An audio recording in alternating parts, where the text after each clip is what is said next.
Assalamualaikum warahmatullahi wabarakatuh. Perkenalkan, nama saya Eni Armanda dengan NIM akhir 169. Di sini saya akan menjelaskan tentang pentingnya media pembelajaran dalam meningkatkan prestasi belajar. Pendahuluan. Prestasi belajar peserta didik tidak hanya terlihat dalam lingkungan sekolah saja, tetapi juga teraplikasikan dalam kehidupan sehari-hari seperti aktivitas pembelajaran di kelas menjadi nilai tinggi bagi peserta didik.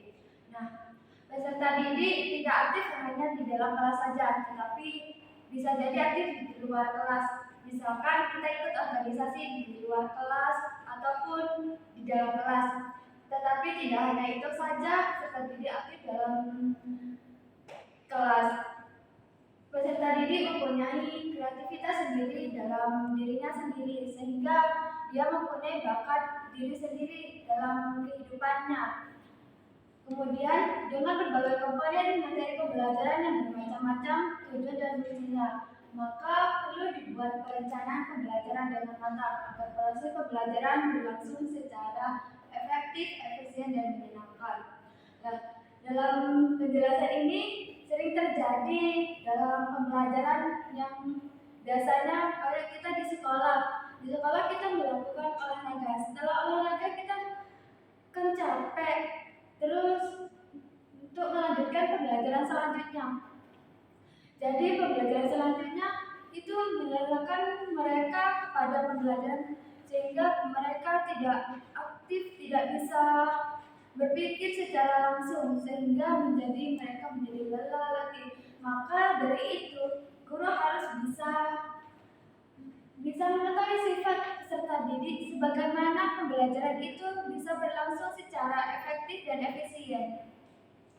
Kemudian dalam proses pembelajaran di kelas sering ditemui sikap atau tingkah laku peserta didik yang dapat mengganggu selama kegiatan pembelajaran berlangsung. Dalam pembelajaran tersebut, guru bisa mengetahui tingkah laku peserta didik sebagaimana kayak tadi penjelasan yang tadi. Setelah olahraga kita mesti ada pembelajaran yang berlangsung kayak pembelajaran di SMA sebagaimana mata pembelajaran kayak geografi, selanjutnya bahasa Indonesia dan sebagainya. Jadi pembelajaran tersebut guru bisa mengetahui tingkah laku peserta didik sebagaimana dia yang merespon, mana yang tidak aktif, mana yang tidak berkomunikasi dalam kelas dan sebagainya. Next. Jadi perkembangan ilmu pengetahuan dan teknologi telah membawa perubahan yang sangat signifikan terhadap berbagai dimensi kehidupan manusia baik dalam ekonomi, sosial, budaya maupun pendidikan. Agar pendidikan tidak tertinggal dan perkembangan tersebut, perlu adanya penyesuaian terutama yang berkaitan dengan faktor pengajar di sekolah.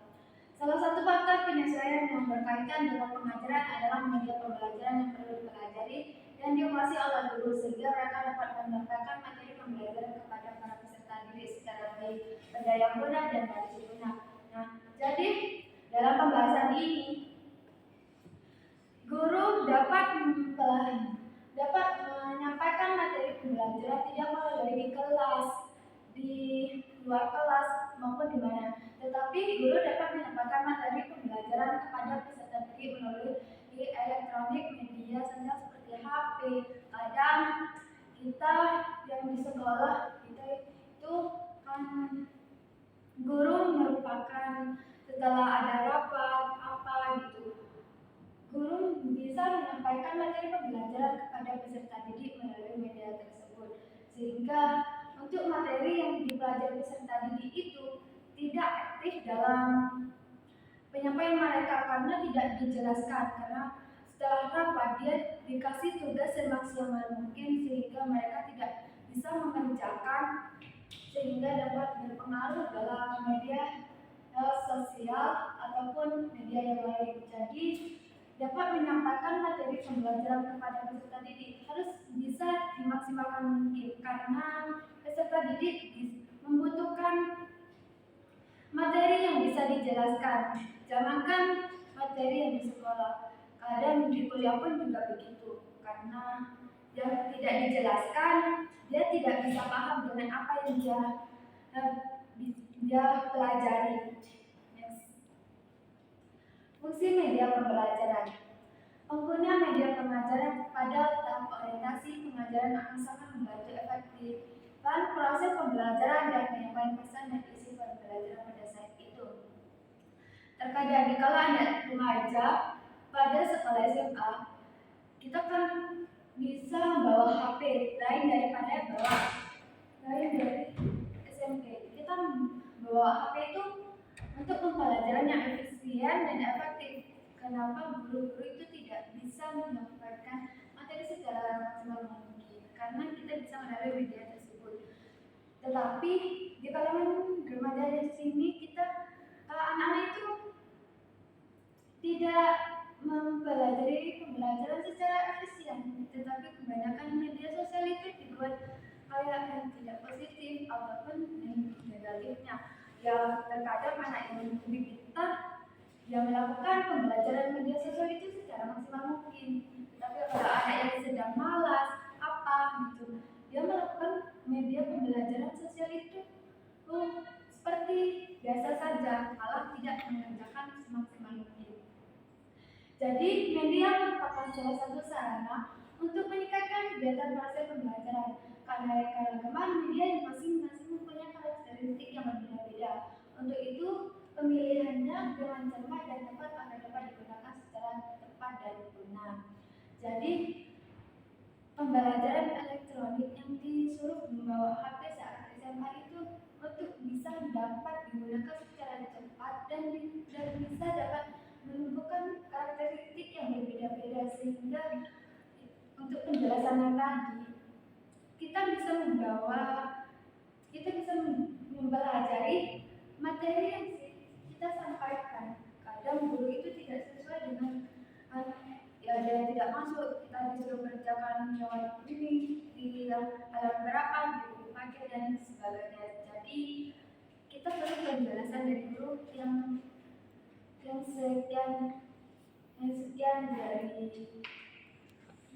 sekian dari efisien tersebut. Next. Manfaatnya. Secara umum, manfaat media dalam proses belajar dan pembelajaran adalah mengajar interaksi antara guru dengan peserta didik, sehingga kegiatan pembelajaran akan lebih efektif dan efisien. Dalam khusus, ada beberapa manfaat media yang lebih rinci sebagai berikut.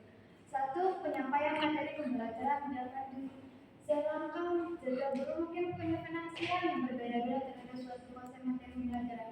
Jadi tidak semua guru itu sama. Terkadang semua guru itu berbeda-beda dalam menyampaikan. Ada yang jadi masuk kelas, ada yang menyampaikan materi dalam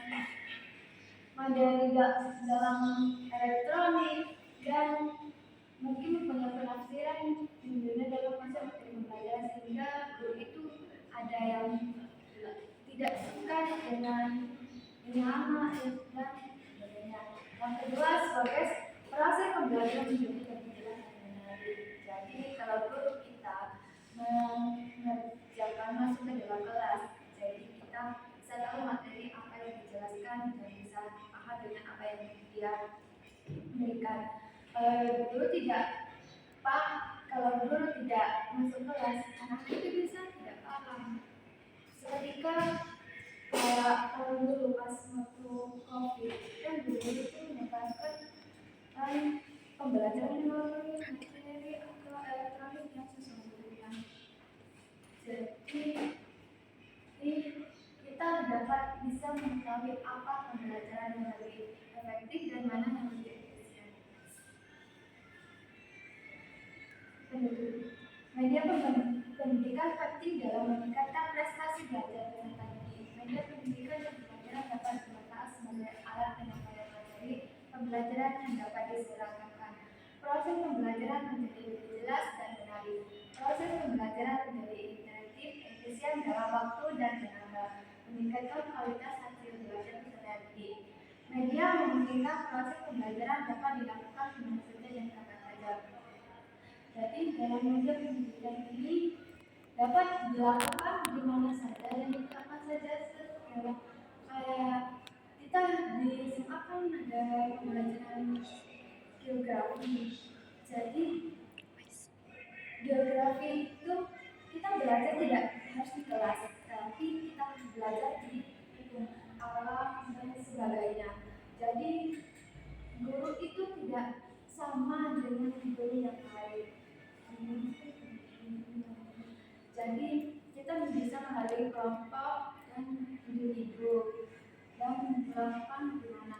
Kadang kita guru itu bosan di kelas, jadi kita belajar itu di taman atau di tempat yang lain untuk bisa memproses pembelajaran yang efisien dan efektif.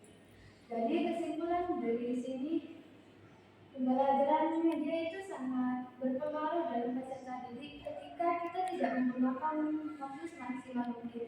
Kadang dari pembelajaran tersebut, media sosial media itu dibutuhkan tidak semaksimal mungkin. Kadang ada anak yang tidak suka dengan materi itu sehingga materi itu tidak dikuasai dengan semaksimal mungkin. Bisa jadi materi itu sesuai kayak kita belajar di sekolah, kita kan membawa HP dengan semaksimal mungkin kan. Jadi guru itu kan apa ya, untuk menyampaikan materi itu melalui media, tetapi guru itu tidak mau masuk di dalam kelas. Jadi anak-anak itu tidak paham dengan materi atau soal yang dikasih oleh guru, sehingga mereka melakukan penugasan itu tidak paham, sehingga mereka malas untuk mengerjakan. Yang kalau beda dari kadang anak yang cerdas, tetapi dia melakukan petugas itu secara efisien dan efektif, beda dari yang lain. Oh ngapain? Misalkan kita dikasih tugas tapi kita nggak paham. Oh ngapain kita belajar? Kita pun nggak tahu apa yang dijelaskan. Beda dari anak lain. Jadi kita belajar itu sangat berpengaruh dalam prestasi dalam siswa, sehingga menjadi siswa itu tidak menggunakan belajar itu secara tidak efisien dalam meningkatkan pembelajaran. Jadi dalam semua itu, dalam tingkat waktu siswa dan semuanya, guru bisa tahu mengetahui mana anak yang cerdas, anak yang tidak efektif, dan mana anak yang tidak efisien semaksimal mungkin. Jadi guru itu merupakan orang tua yang kedua lah, untuk mempertahankan, untuk memperlanjutkan kita ke masa depan, sehingga untuk itu kita dapat mengetahui di mana ya anak itu lebih mau mengejar masa depannya, dan di mana anak itu untuk melanjutkan ke masa depan, ke yang sedang tidak berkuliah, yang sedang SMA mau bekerja, setelah SMA mau bekerja dan sebagainya. Jadi anak itu tidak sama. Jadi ke pribadi aja dulu untuk menentukan semuanya. Jadi pembelajaran siswa itu sangat efektif dan efisien dalam melakukan pembelajaran dan sangat efisien dalam melakukan sesuatu mungkin. Jadi pembelajaran itu sangat efektif dan efisien dalam melakukan pembelajaran yang maksimal mungkin. Cukup sekian dari saya. Assalamualaikum warahmatullahi wabarakatuh. Waalaikumsalam warahmatullahi wabarakatuh.